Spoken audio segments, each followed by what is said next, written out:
You will never get the intended experience. Art doesn't exist in a vacuum. It's a product of the context it was made in, historically, economically, geographically, amongst many other factors.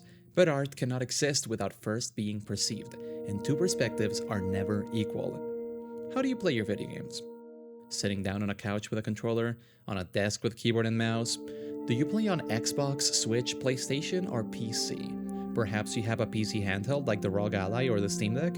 How big is your screen? Do you play in your room alone or in a living room with other people? The game you're playing, how did you find it? Did someone sing the praises of it while recommending it to you, or was it a sale? And why am I asking you these questions? I'll answer that one by telling you a little story. A story about myself and Devil May Cry 2. Everybody hates this game! And I have known this for quite a bit. When I told my friends that I was playing through the DMC games, they told me to either heavily mod or skip to entirely, because the combat is repetitive, the guns are so OP you can just beat the game by spamming one attack, the exploration is very, very linear and not very engaging, and the story... yeah. After playing DMC 1 through 3, I completely agree that 2 is by far the worst one, and sure, I somewhat agree with the sentiment that most people can skip this one. That being said, I kinda like this game. But not because all the people who hate it are necessarily wrong, but because I played it in a very specific context. Very different from the way people played it 20 years ago. Because 20 years ago, this was the new DMC game. A brand new, full-price release that young gamers probably spend a good chunk of their spare change on.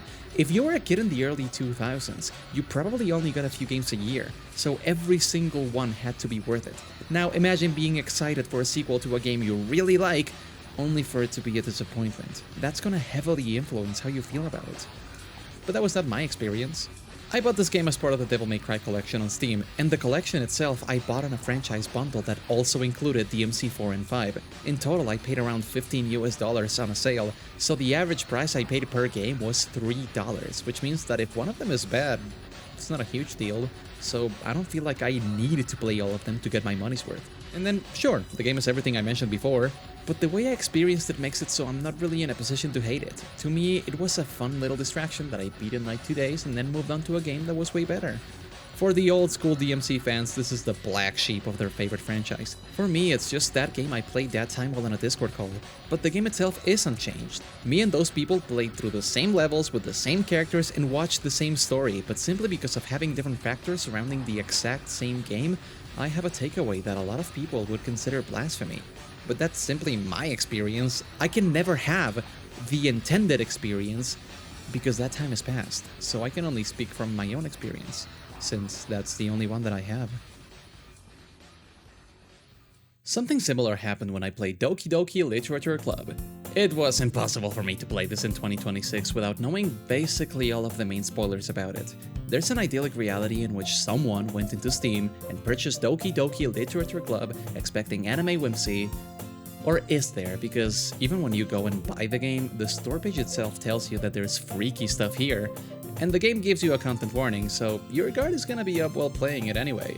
And I imagine that even if you're someone who did play the game back then, before it blew up, it was probably because you saw someone discussing it, or maybe a friend recommended it to you, and unless you were someone who really liked visual novels already, it had to stand out in some way for you to want to play it, so in that way, the experience was always gonna be compromised. So what's surrounded my experience with Doki Doki, you ask? Guys, will you forgive me if I tell you that this game is fucking boring? And I know that's the point. I believe art can use any emotions to convey its message. Boy, do I know that. But I really tried to carefully read out loud all the dialogue for like an hour and a half, but it's so much of a nothing burger that after a certain point I just... yeah. When it finally gets to be disturbing, and especially the ending with Monica, yeah, it is interesting, but I think at this point my expectations were too high. It wasn't as disturbing as I expected it to be based on how people on the internet talk about it, so even if checking the game files to see changes and the fourth wall breaks with Monica is neat, overall, I hate to say this, but I left feeling disappointed. To a lot of people, this game was a subversive, horrifying experience. To me, a letdown. It goes to show how preconceptions about a certain game or expectations about what it should be can color your experience when playing it. I'll give you another example. Sonic fans? Don't worry, I'm not going for the low-hanging Chris with this, but let me ask you, if you are a Sonic fan, how do you think Sonic games should be? story-based and a bit serious, cartoony, whimsical platformers, momentum-based, linear. I don't really care what your answer is.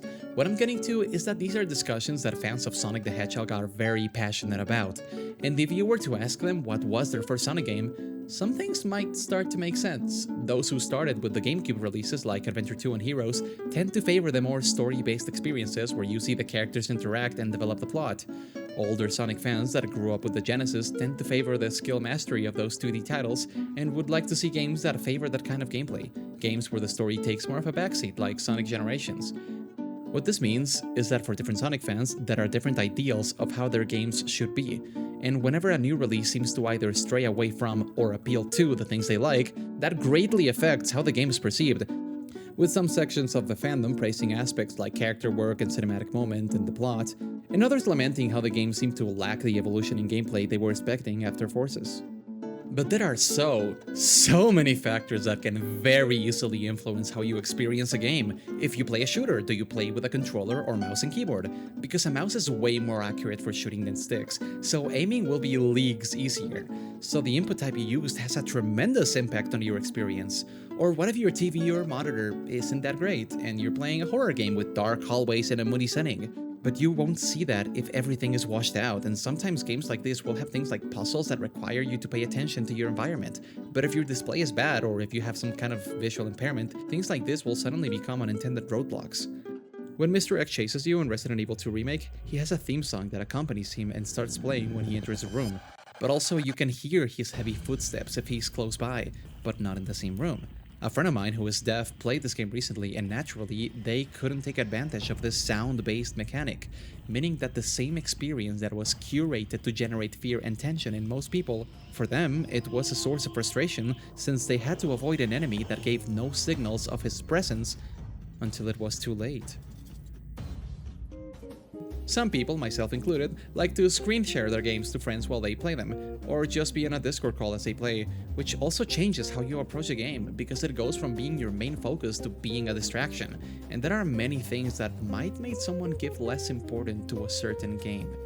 We've all indulged in piracy, be it because a title is delisted, has de novo, or simply because we can't afford it. But the act of not paying for it also changes how I think about a game. Both for the better, since it means the game will have no burden of justifying my purchase, and for worse, because having gotten it for free also means that it took no work to get it, meaning it will be more likely for me to discard it.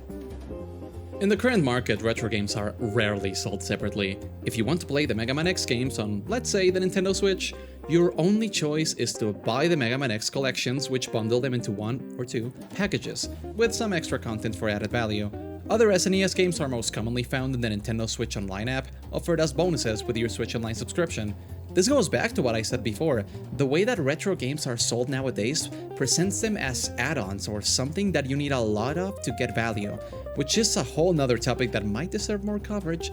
But for this, I think it's very relevant how the market incentivizes us to see these legacy titles as distractions, even when a lot of these games are as long as in-depth as modern releases, just with more dated technology. In a way that makes it so a lot of the time when someone is getting into a decades-old series, they will see the older games as separate in a way. Have you played the MSX Metal Gear games? I know you haven't, but Konami agrees with me because in the Master Collection they are not in the cover, almost as if the IP holders themselves see these games as bonuses. And approaching a game in a way that gives it less importance inherently changes how you will feel about it. I am a massive proponent for emulation, as many of you know.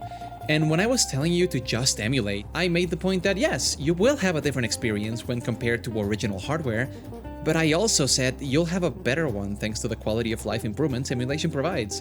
And I still believe that. What matters most is that you play games in the way that you want to. However, this entire conversation does raise an interesting point. As people who like to talk and discuss about games, shouldn't we want to have a common ground in what we experience so we can have a productive conversation? And that's true, within reason.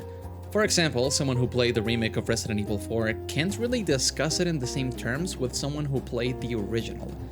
But when I played Resident Evil 4, I played on PC using the RE4 HD project, a fan remaster that provides insane graphical improvements, not just to the textures, but the lighting, models, and a lot of customization options, like raising the field of view. That means that compared to the game that the developers at Capcom curated for the Nintendo GameCube back in 2005, I had an experience that was severely compromised because there were so many aspects in the game that were altered in an unforeseen way. So in terms of discussing Resident Evil 4, does that mean that my opinion is invalid? No, of course not. It simply means that I'm on different terms. However, if I am to discuss the game in, say, a really bad review that I beg you not to watch, I feel like I have the responsibility to disclose that. If anything, just for the sake of transparency, because even if the core game is the same, I did play a modified version of it. But I would argue that the same applies to playing the Wii version, for example. In there, you get the Wiimote aiming, which is miles more accurate than the original release ever could be. But again, you're still playing Resident Evil 4. What this means is that you should recognize that you had an experience that wasn't necessarily aligned with what the developers intended. And a lot of the time, people will hear that and get defensive about it because it may sound like I'm telling them they played the game wrong or some kind of moral judgment. But no, there's nothing morally wrong with playing in any way, even if it's not the way I like to play. Hey, if you play retro games emulated and abuse those save states to get through every challenge, that doesn't make you a bad person. It makes you someone who played a modified version of the game. And if I'm talking to you about, let's say, Super Metroid, and you tell me you thought the game was really easy, but you neglect to mention that you were using cheats, that would be disingenuous of you to do.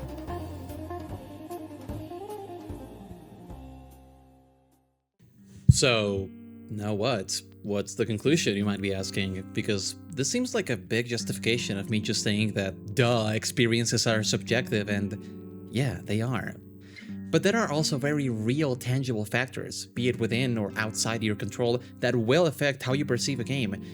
And yes, some of these factors will be unambiguously negative, like having a bad controller or monitor, or having the game spoiled for you, but many others aren't good or bad, they just are.